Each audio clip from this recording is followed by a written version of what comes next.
The morning was calm at the airport, the kind of morning when travelers hurried with coffee in their hands, dragging small suitcases, rushing to make their flights. Among them was Amara Lewis, a black CEO who carried herself with quiet confidence. She was traveling for an important meeting, a meeting that would finalize a massive $5 billion deal. She had spent months negotiating, preparing, and setting everything in place. Now, all she needed was to get on this short domestic flight, land on time, and attend the signing ceremony. Amara was dressed simply. She wore dark slacks, a crisp blouse, and a light blazer.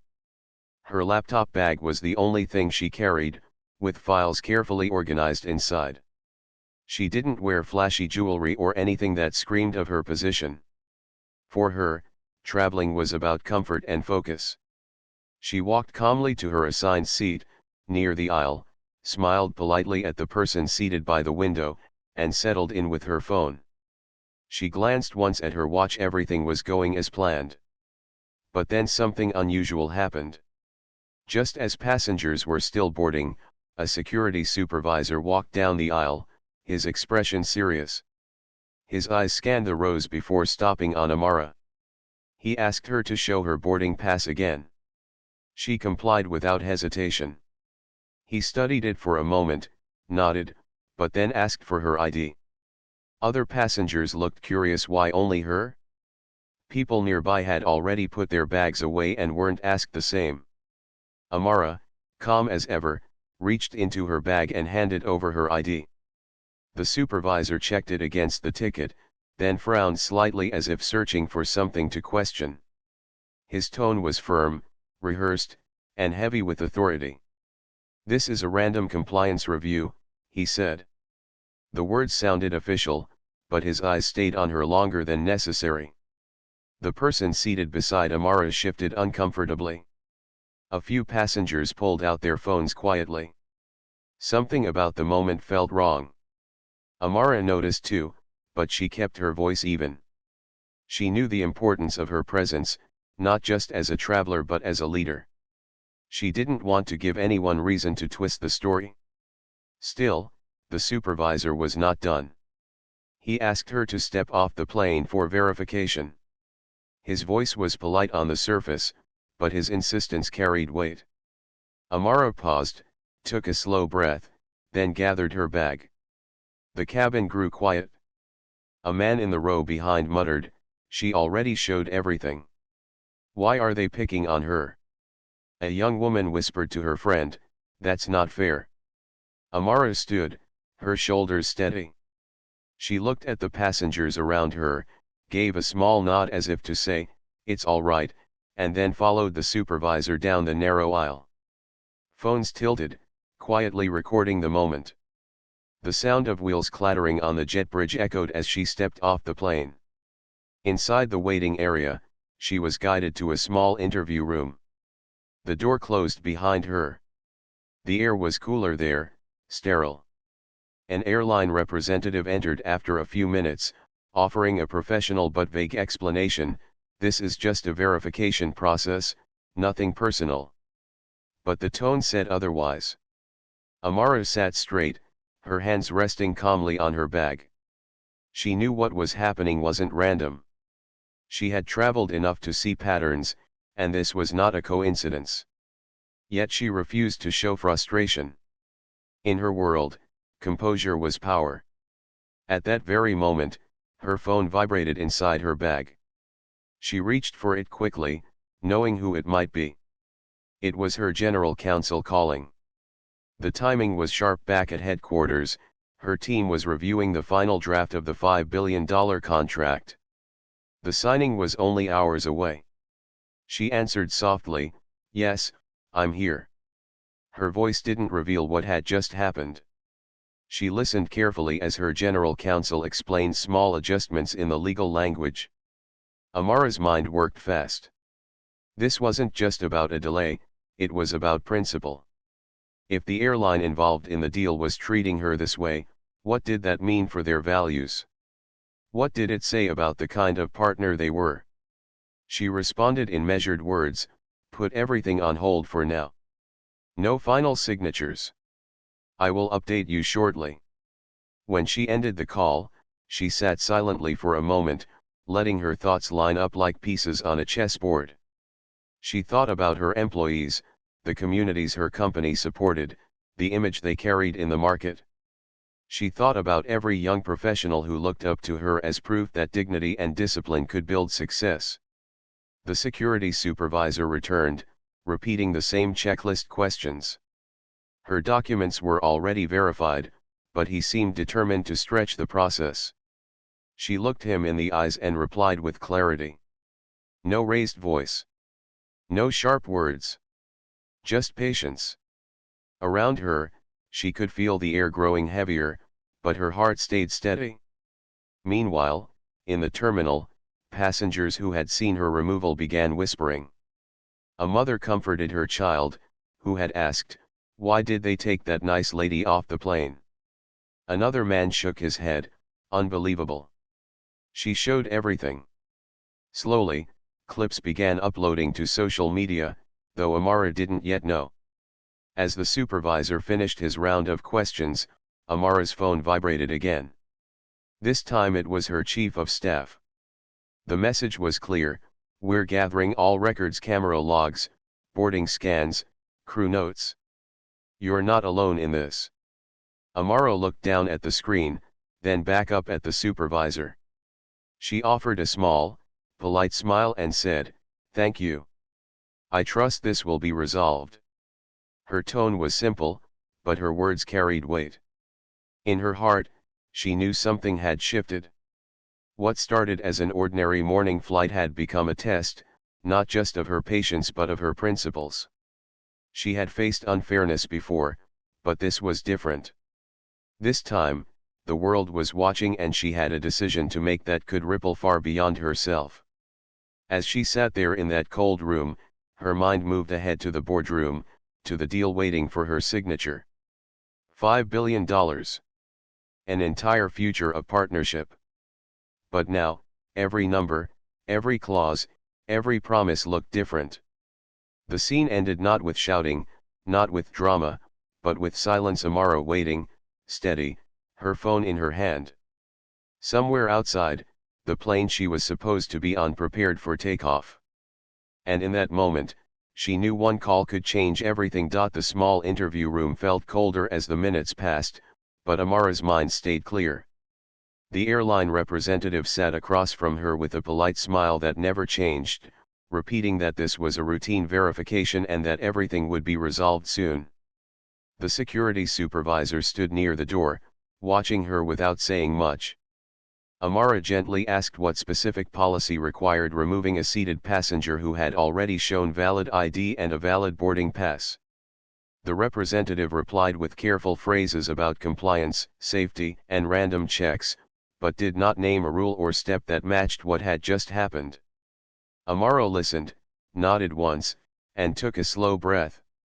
She had been in many rooms like this, quiet rooms where tone and timing mattered more than volume. She was prepared. She took out her phone and called her general counsel. Her voice was calm and low.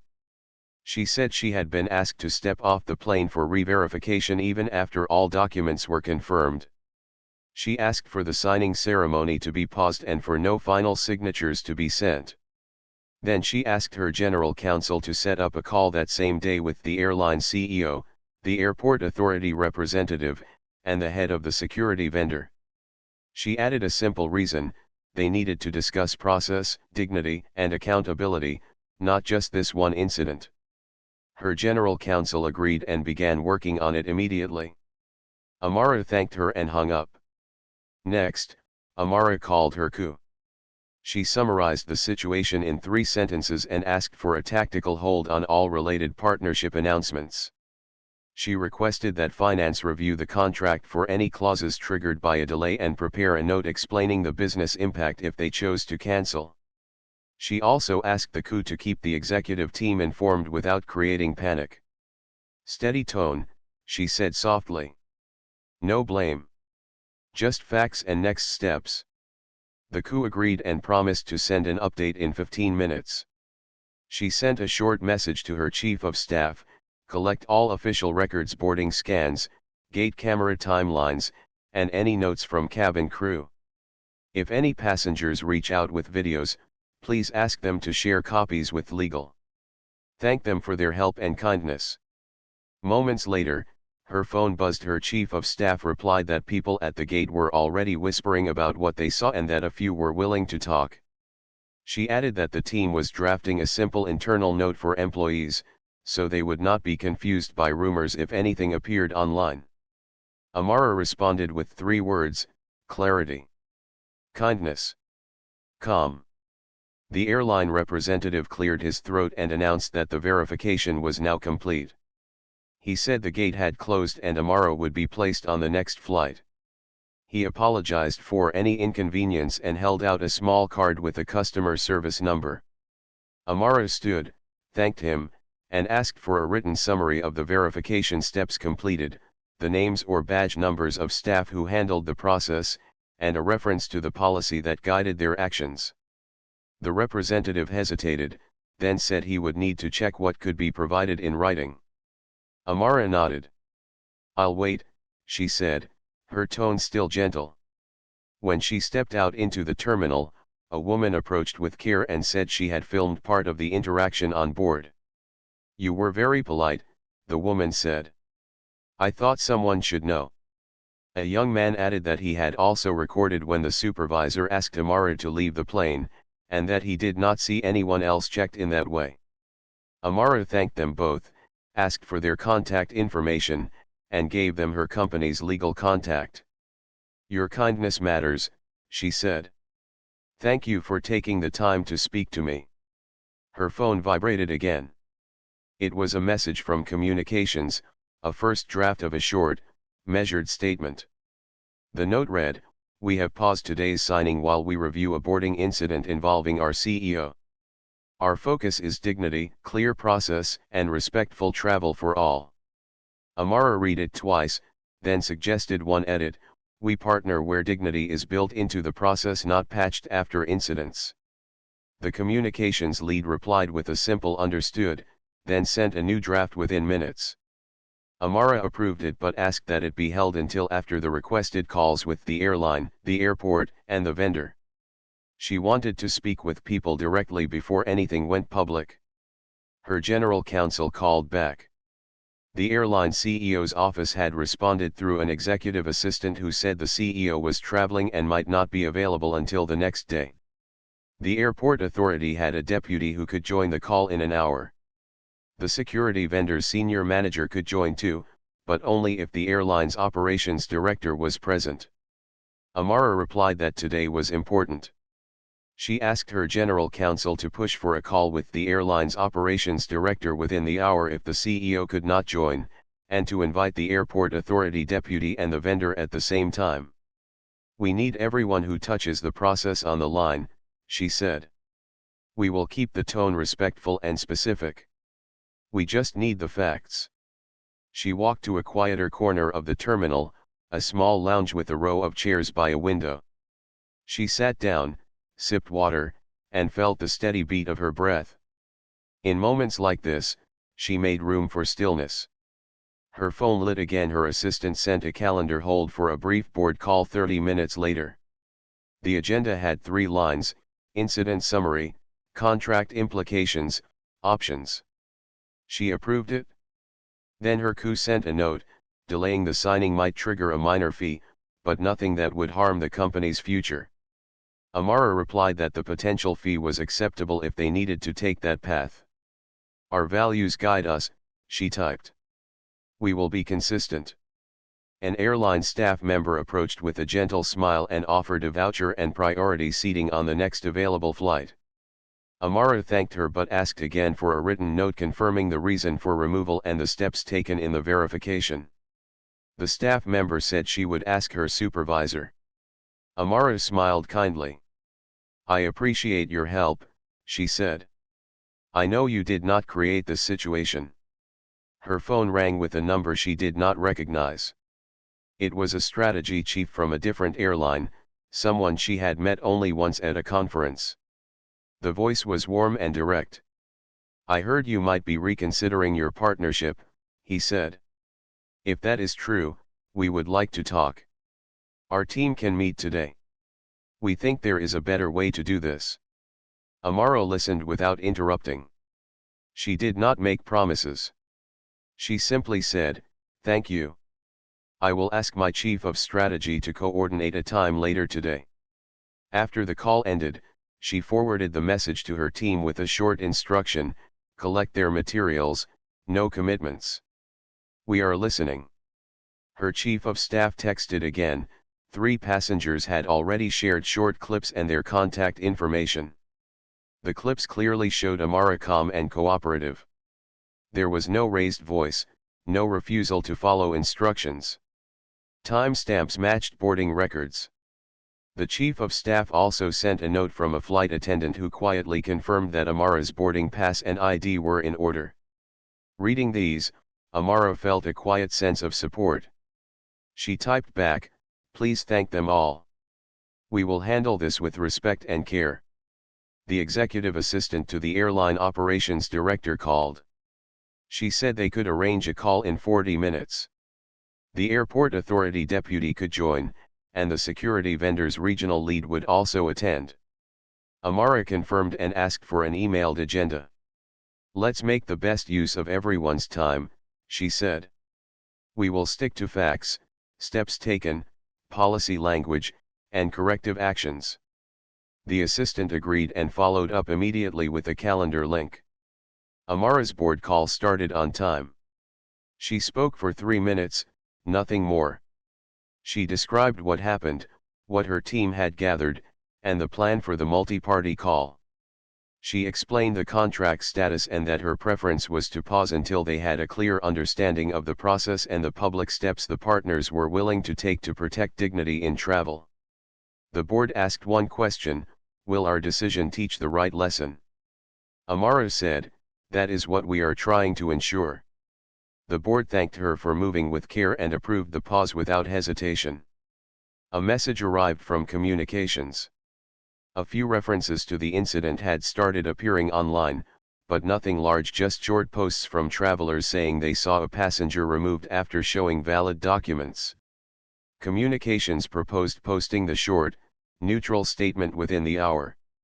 Amara replied that they should wait until the end of the multi-party call and then share the statement if the facts supported a pause or a change in direction. "No rush," she wrote.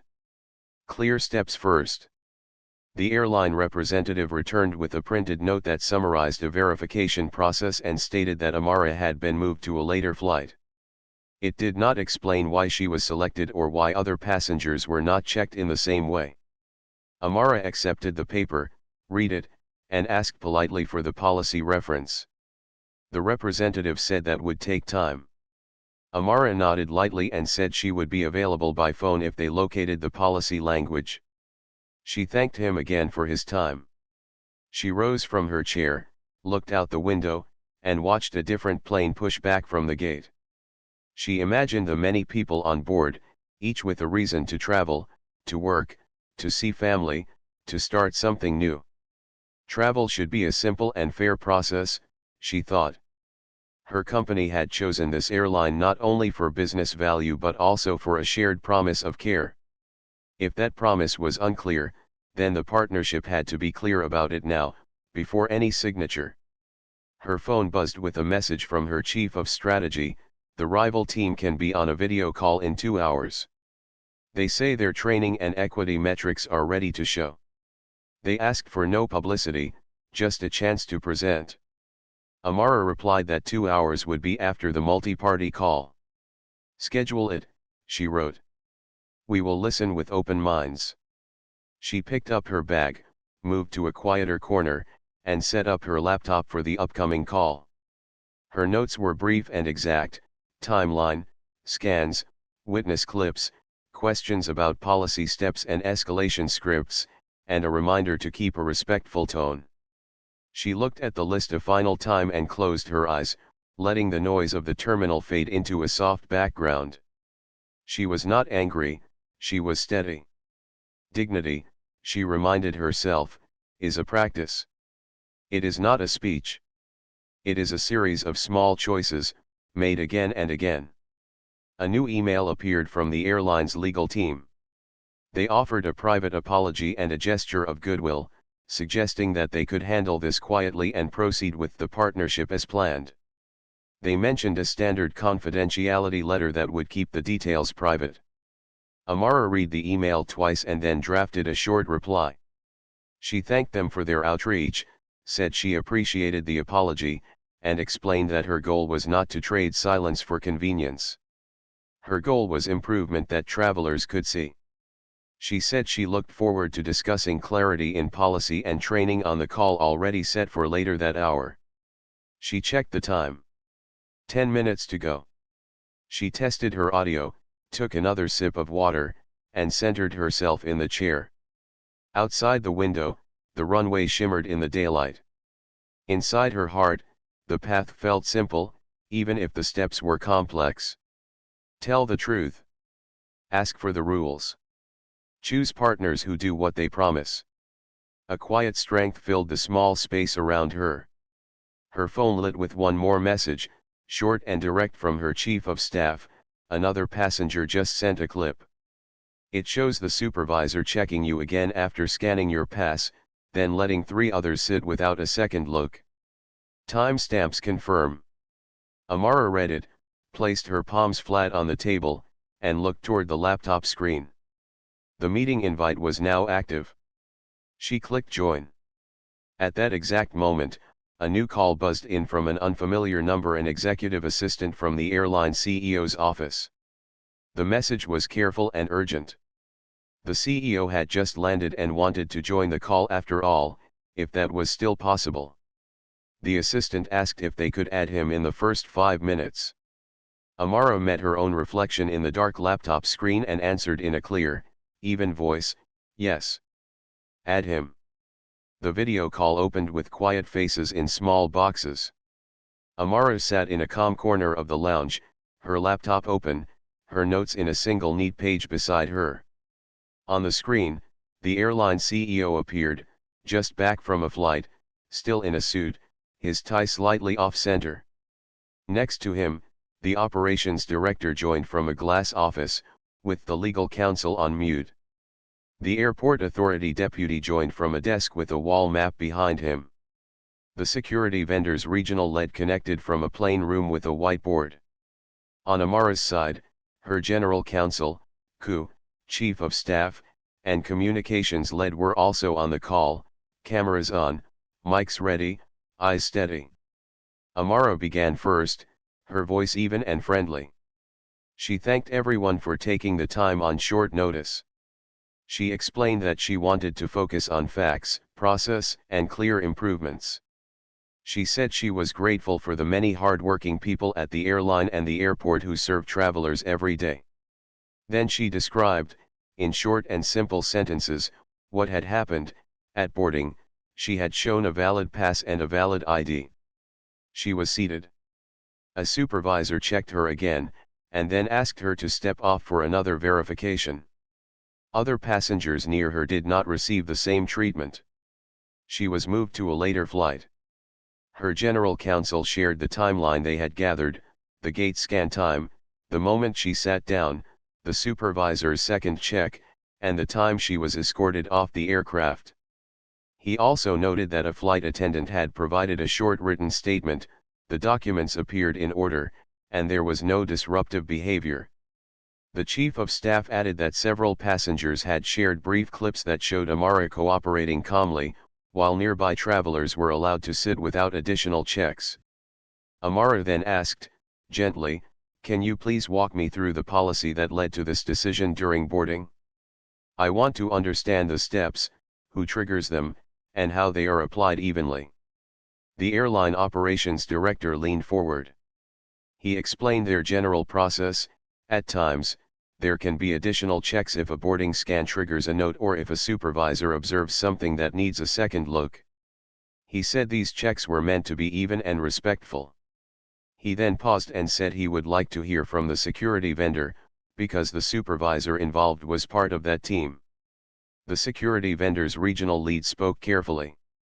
He said the supervisor believed a verification was needed and that he followed routine procedure to take the passenger off the plane to complete it. He did not name a specific rule that required it at that moment. He did not explain why other passengers in the same row were not treated the same way. He used phrases like standard steps and field judgment, but did not point to a specific policy page that matched what had happened. The airport authority deputy listened with a serious face. He opened a document on his screen and said that, under the airport's agreement with the vendor, a set of steps should be followed for boarding concerns. He read the steps out loud. First, the staff should verify the boarding scan. Second, if there is a mismatch, staff should consult the gate agent.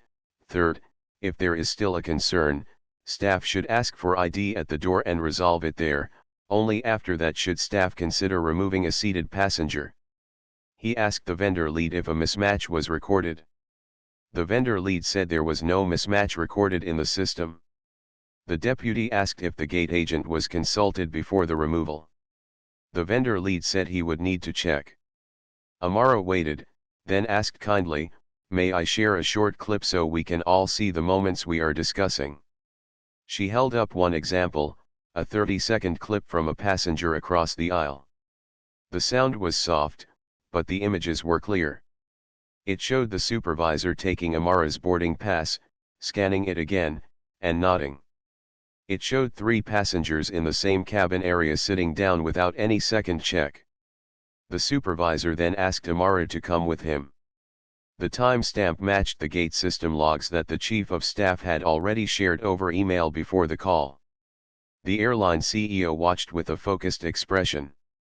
He did not speak for a moment. Then he asked the operations director to explain why the standard steps were not followed, if indeed they were not.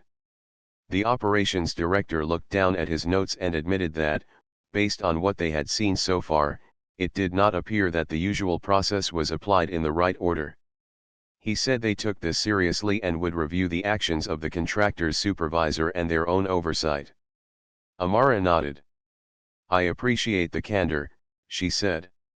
"I also want to be clear that my goal is not a headline.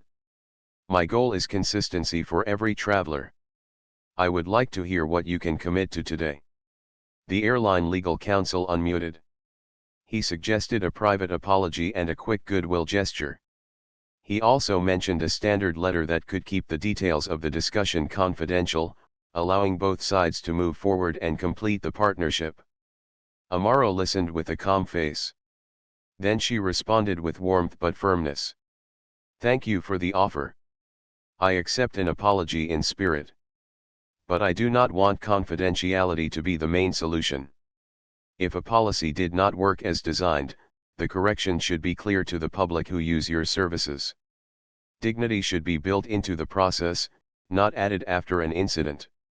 The airport authority deputy added that his office could support a joint review of the boarding procedures and help design refresher training with a focus on fairness and clear steps. He said he would provide a written assurance that the review would begin immediately. The operations director agreed, saying the airline would welcome outside eyes to ensure that the process protects all travelers. Amara's general counsel spoke next. She proposed a short path forward. First, a signed summary of what happened and which steps were missed. Second, a shared plan for corrective training for both the vendor staff and the airline staff who interact with them. Third, a public note describing the improvements, without blame, written in simple language. Fourth, a small set of metrics the airline would track and publish for a period of time to show that the process is even and respectful. The vendor regional lead agreed to parts of this plan but asked if the public note could avoid mentioning the vendor.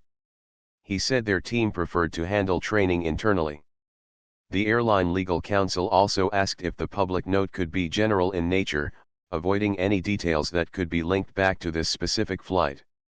Amara's communications lead spoke carefully here, saying that general language can be helpful, but only if the public receives real information about what is changing. The goal, she said, was trust. At that moment, the airline CEO leaned in. He said he wanted to do the right thing, and he thanked Amara for handling the matter with grace. He said he would work with the operations director and the airport deputy on a clear plan and that he would ask the vendor to participate fully. He also apologized directly for what she experienced. It was not loud or long, just a direct acknowledgement. Amara thanked him. Then she shared the last piece. "We have paused our signing," she said softly, "because our company partners only where dignity is designed into the process. We will need to see these steps and commitments in writing within a reasonable time. If we cannot see a path to consistent fairness, we will choose a different partner. I say that with respect." The call moved into questions. The coup asked about how supervisors are trained to avoid uneven decisions at the gate.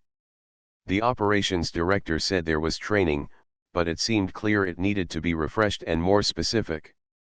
The airport deputy offered to bring in trainers who specialized in clear, step-by-step methods that reduce judgment calls in tense moments. The vendor lead agreed to that, then asked if a private review could be enough. Amara answered gently, "Private reviews have value, but travelers live in public spaces.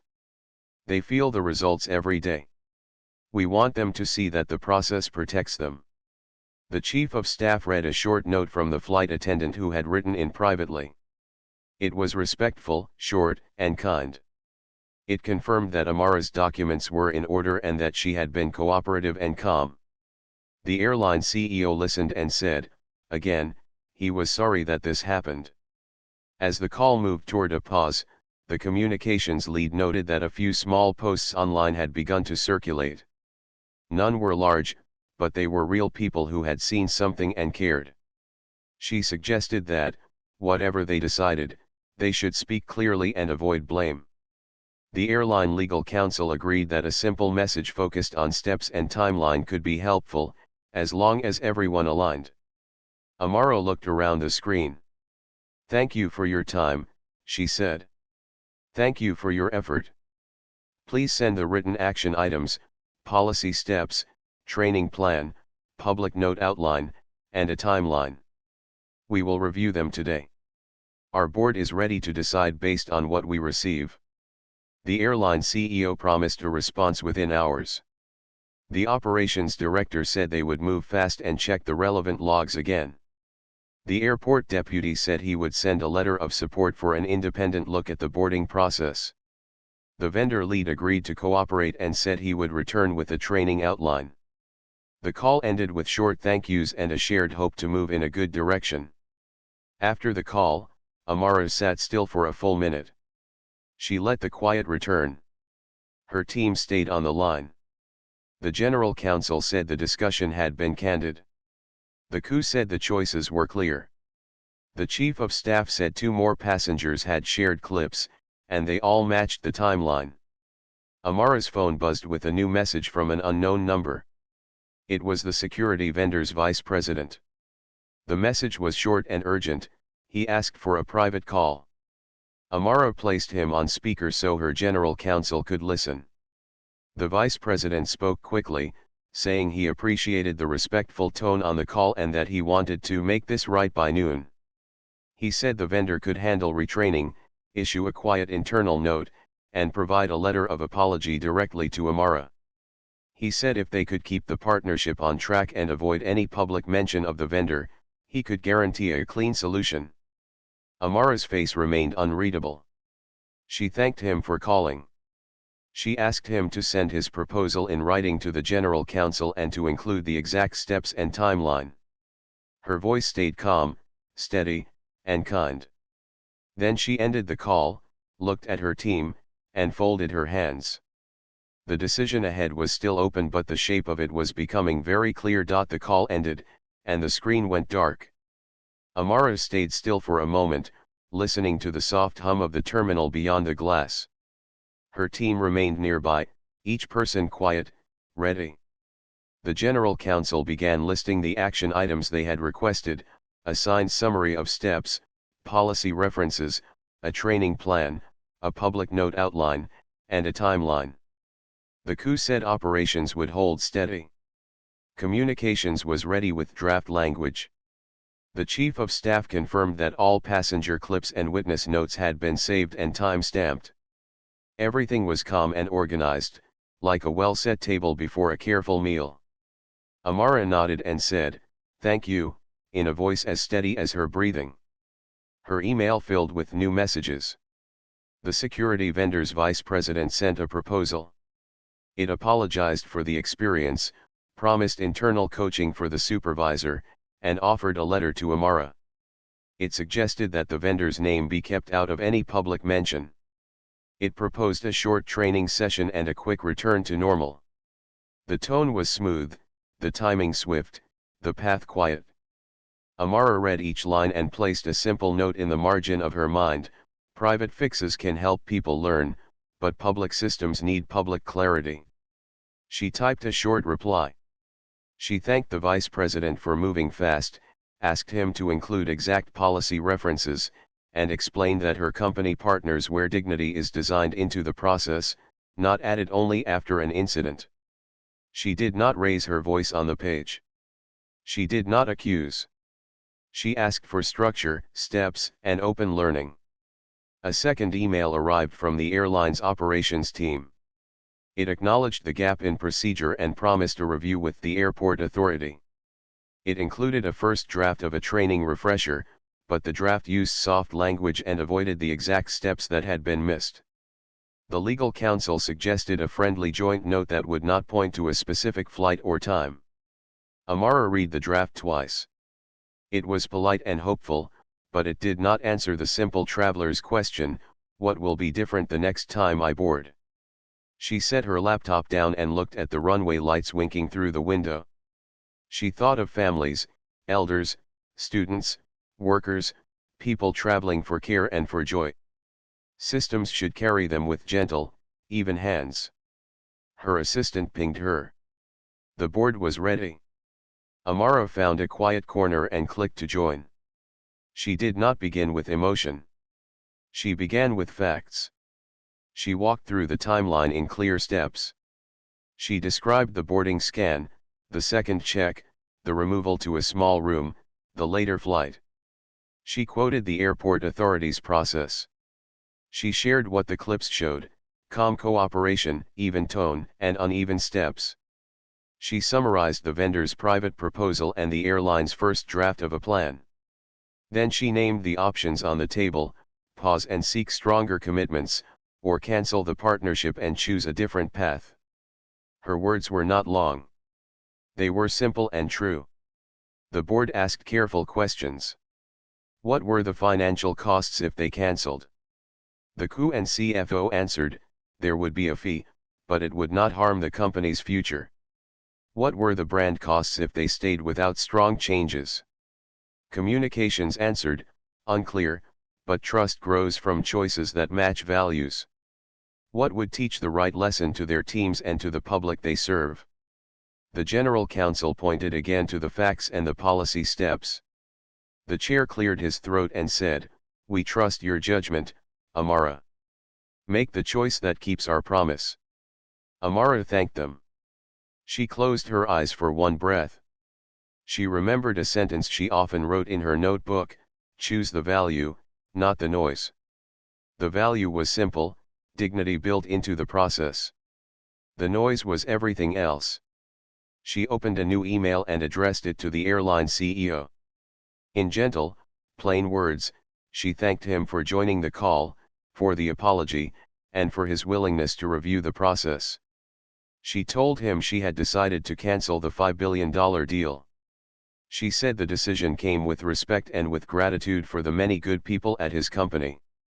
She explained that her company must partner where dignity is protected by design, confirmed in steps, and measured in daylight. She hit send and sat back, quiet and sure. Next, she worked with communications on the public note. They kept it short. They avoided sharp edges. They wrote in simple English that anyone could read in a hurry at a bus stop or at a kitchen table. The message said they had paused the signing to review a boarding incident, and now, after careful talks, they were canceling the partnership. It said their company partners where fairness is part of the routine, not a repair. It thanked the staff who serve travelers with patience. It promised to keep investing in systems that carry people with care. They prepared a brief candidate for press and employees: what happened, what they asked for, what they chose, and what they will do next. They planned the order of release with care. First, an internal note to employees, because the company is a home before it is a headline. Second, a message to partners and investors, so people who rely on the company can plan without anxiety. Third, the public note: simple, steady, and kind. The General Counsel read for clarity. The coup read for operations. The chair, again, wrote, "We stand with this." Amara read it one last time and asked communications to post at the top of the hour. Inside the company, the message arrived with a soft chime. Chat threads lit up across teams. A junior engineer wrote, "Thank you for showing us what we do when it is hard." A customer success lead wrote, "This makes my job easier. I can point to who we are." A security analyst said, "Proud day." The head of HR added, "We will host listening sessions for employees who travel often. Bring your stories. We will learn together."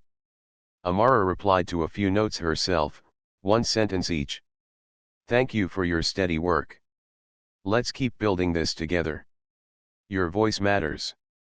Outside, the public post found readers who had been curious since morning. Some remembered the quiet videos from the plane. Others had not heard anything until now. The tone of the responses surprised some people who watch the market closely. There was not much noise.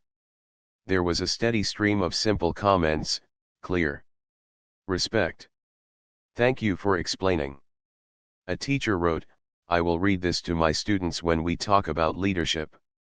A traveler wrote, "I hope my parents fly with people who think like this." The posts did not shout. They thanked. In the market, small numbers flickered. The share price dipped, then steadied. Two analysts posted notes. One said the company had traded a short-term paper goal for a long-term trust goal and might be stronger for it. Another said the step was unusual but coherent with the brand and would likely bring new partners who care about consistent service.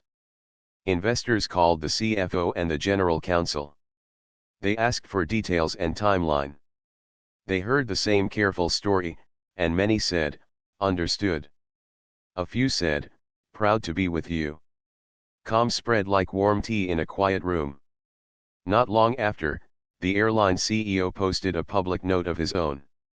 It acknowledged the incident and apologized to the traveler, without using her name.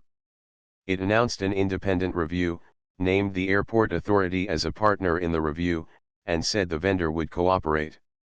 It listed simple, exact steps: an update to the boarding escalation script so that no seated traveler would be removed for verification unless clear steps had already been followed at the door, a new sign at each gate explaining the verification process in plain language, and a training series with a focus on even application for all travelers.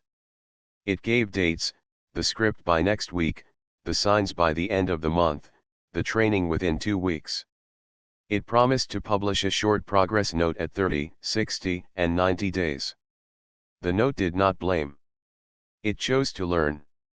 Amara read it and nodded once. The tone matched the need. The timing was good. The choice to learn was clear. But her decision did not change. Her chief of strategy pinged her: the rival carrier was ready for the meeting. They had sent a pre-read with their own metrics: how they measure time to help at the gate, how they audit uniform treatment, how they link supervisor rewards to fair process scores. They had included anonymized case studies of small errors they had fixed before anyone was harmed or delayed. The chief of strategy wrote, "It is strong. Not word systems." Amara replied, "Good. Let's listen. No rush. We choose carefully." Before that meeting, Amara recorded a 2-minute video for her employees. She sat near the same window where she had waited earlier. Her voice was as soft as morning. She said thank you. She said the choice was not against people, it was for a standard. She said they would keep partnering with companies that honor travelers and staff alike. She invited employees to send stories of travel done well and travel that could be improved. She promised to fund 2 small pilot programs at airports where care could be built into little steps, clearer signs for new flyers, gentle guidance at busy gates, warm assistance for elders and people with special needs.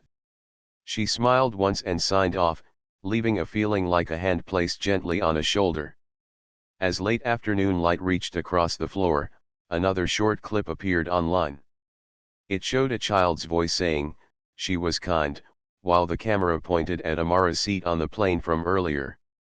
The clip was simple, a few seconds only, but it felt like a bell.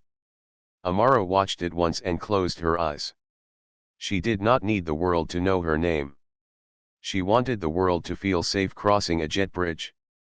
Her phone buzzed. The rival carrier's meeting link was live. She stood, picked up her bag, and walked toward a small conference room. Her team fell into step beside her. The chief of staff carried a folder with the pre-read printed in clean black ink. The general counsel had a page of questions about audits and public reporting. The COO had a short list about on-time performance and support at regional hubs. Communications held a tiny note with 3 words: clarity, kindness, calm. They took their seats. The screen blinked, and new faces appeared, hopeful, prepared, and ready to show their work. Amara smiled, not wide, but real. Systems can change, she thought. Some changes begin with a headline. The best changes begin with a checklist. She clicked join, and the room settled into a steady, listening quiet, the kind of quiet that makes good things possible. The faces on the screen looked alert and ready. The rival carrier's team greeted Amara and her team with steady warmth. They did not speak in big promises. They showed their work. A director of customer care shared a live dashboard with simple numbers: average help time at the gate, percentage of passengers who received equal treatment in random checks, and a fair process score from unannounced audits. A former flight attendant on their team explained how the audits worked in real life. 2 auditors would board like normal passengers, one with carry-on and one with special assistance, and they would record each step of their experience. The screen switched to a short case study. At a regional hub, the data had shown a slow response for elderly travelers during peak hours. The team had adjusted staffing for those times, added a simple sign at the jet bridge with plain language instructions, and placed a small, friendly help desk near the boarding line. Help times improved the next week, and the improvement held for 3 months. Amara listened closely, asking careful questions. How often do you publish these numbers? Who can see them? What do you do when a station shows uneven treatment? The director answered simply, they post a short, public report every quarter. They keep raw logs for auditors and partners, and when a station falls behind, a small reset team visits within days to adjust scripts, fix signs, and retrain supervisors on even steps. He did not defend mistakes. He showed how they corrected them. The rival carrier's legal lead then spoke about contracts. She proposed a partnership structure with clear rights for Amara's company, audit access to fairness metrics, the ability to send independent observers twice a year, and a public dignity clause that named equal treatment as a core outcome, not a side promise. If the fairness score dropped below a set line for 2 consecutive quarters, Amara's company could demand a remediation plan and, if needed, end the deal without penalty. She did not hide the clause in legal language. She read it out loud in simple words. Amara's general counsel asked about privacy and care for staff who faced new standards. The rival team answered that the goal was not to shame workers, but to fix systems. They would never publish names. They would publish steps and results. They would coach people with kindness and hold managers accountable for the process, not the people. The COO on Amara's side asked about on-time performance and baggage handling. The rival carrier's operations manager explained how they kept fairness and time goals together by using a checklist that made equal treatment part of speed, not a slow add-on. Simple things helped: preset scanners at the gate, a clear rule about when a second check could happen, and a short pause when stress was high to avoid quick, uneven decisions. For a moment, the whole call felt like a deep breath. No one raised their voice. Each person stayed on the shared ground: clear steps, real numbers, and simple language that travelers could feel, not just read. Amara looked at her team's faces on the screen. She saw focus and a quiet light in their eyes. She thanked the rival team for their openness and said she would consider the proposal with care. She asked for a draft agreement that included the fairness clause, audit rights, quarterly reports, and a joint announcement that explained, in plain words, what travelers would see change. When the call ended, Amara sat back and closed her eyes for a moment. Outside the window, the sun had lowered, drawing thin gold lines across the runway. Her general counsel said the draft looked strong. The chief of strategy said the metrics were not flashy, but they were honest, and honesty scaled. The coup said the operations plan lined up with what real stations could do. Communications added that the public would understand a promise they could actually observe: clearer signs, quicker help, even steps. That evening, the airline Amara had left behind sent an updated plan. It was better than the first draft. It named a few exact steps, promised new gate signs, and set a training schedule. It still asked for a quiet path and soft wording. Amara replied with thanks and encouragement. She said she hoped their changes would help many travelers and that her company would gladly share what it had learned about simple, even processes. She did not reopen the cancelled deal. Her choice stood. The next morning, Amara met with her leadership team in a bright conference room. The table held not just numbers and timelines, but stories gathered from employees and customers. A nurse who traveled monthly to care for a parent. A teacher taking students on their first plane ride. An elder who got lost at a large hub and missed a flight because the signs were confusing. Amara listened to each story and took notes in clean, square handwriting. Then she started something new. She called it Dignity by Design. It would fund small, practical pilots at busy airports, kindly marked lanes for new travelers, clear what happens next posters at gates, soft chairs near special assistance desks, and short scripts for staff that made respect a habit. The budget was modest. The effect, she hoped, would be large. 2 weeks later, the new partnership launched with the rival carrier. The public note was short and clear. It said the two companies were working together to make travel fair and kind in daily ways. It named 3 simple things people would see: plain language signs at the gate, a posted explanation of verification steps so no one felt singled out, and a promise to measure and publish how evenly the process worked. It included a line that felt like a handrail: "We will be steady, open, and ready to listen." The first pilot started at a mid-sized airport. A grandmother traveling with a walker reached the gate and saw a small, friendly sign: "If we need to check anything, we will do it here at the door before you sit. If you need help, raise your hand. We are glad you are here."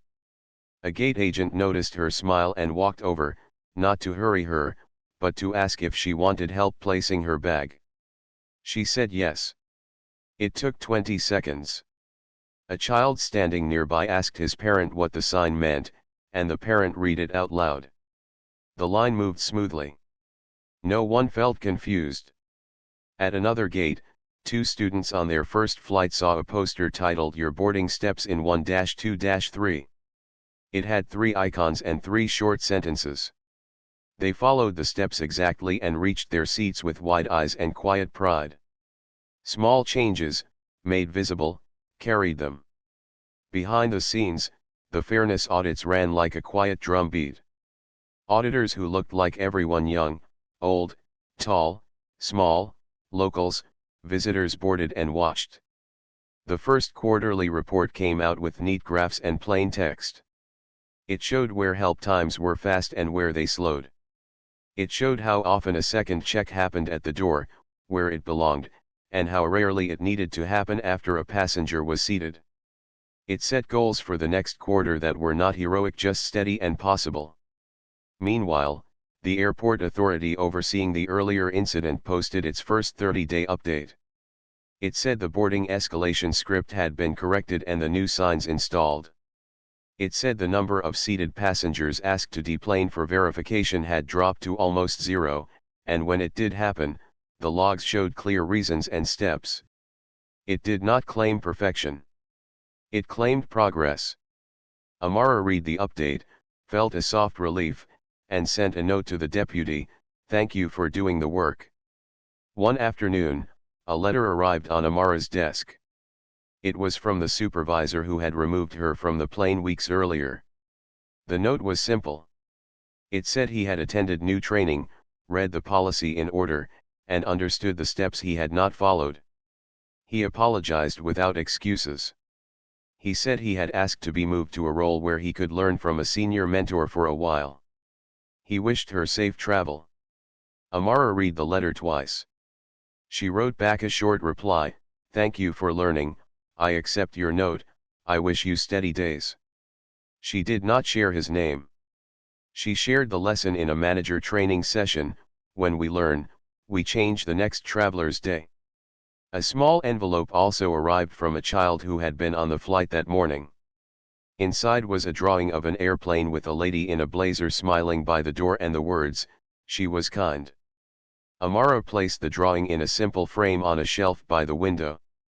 Sometimes, when conflicts filled her schedule, she looked at the drawing and let it reset her breathing. As part of Dignity by Design, Amara's company funded a nonprofit program that gave guidance cards to first-time flyers: how to read a boarding pass, where to stand, what to expect at the door, and how to ask for help. The cards were printed in clear fonts with friendly icons. Volunteers handed them out near security with warm greetings. People took them with grateful nods. A week later, a note came from a young traveler who said the card helped him keep calm when his bag was checked a second time. He felt informed, not singled out. Education, Amara thought, is a soft light that removes fear. Months passed. The rival carrier kept its promise to publish metrics. The fairness score did not jump to the top all at once. It rose step by step, and the report explained each step. Some stations needed more attention. They got it. A hub where late-night flights were often rushed added a kindness pause script that took 10 seconds before a second check. The script cut uneven decisions by half. Another station added a short "I see you" greeting when a person used a wheelchair or cane. The greeting cost nothing. It changed the tone of the line. On a mild morning, Amara took a flight for a different project. She arrived at the gate early and stood near the sign that explained boarding steps. She watched as a team member helped a nervous traveler with a gentle smile. She listened as an agent explained in soft words why a bag needed to be checked, and then offered help before it was asked for. When Amara boarded, the flight attendant said good morning with simple warmth. There were no special arrangements, no announcements, no titles. Just ordinary care, the kind that feels like sunlight on a clean floor. In her seat by the window, Amara opened her laptop to read the latest 90-day report. The numbers were not perfect. They were honest. The report closed with a promise to keep learning out loud. She closed her laptop and looked at the wing, the ground crew, the slow turn toward the runway. She thought of her team, who had stayed calm in a storm. She thought of the board, who had chosen value over noise. She thought of the many people, agents, attendants, auditors, managers who had turned a lesson into a system. The plane climbed gently into a wide blue sky. Amara took out her small notebook, the one with short lines and careful margins. She wrote 3 words on an empty page, the same 3 words she had carried through each call, each letter, each decision: clarity, kindness, calm. She placed the notebook back in her bag and watched the light shine across the clouds. She did not need big speeches to mark the day. She did not need a crowd. She felt the quiet strength that comes from doing the right thing and making it ordinary. One decision had cancelled a large deal. Many small decisions had built a better way. And now, somewhere in the air between two cities, the process worked as it should.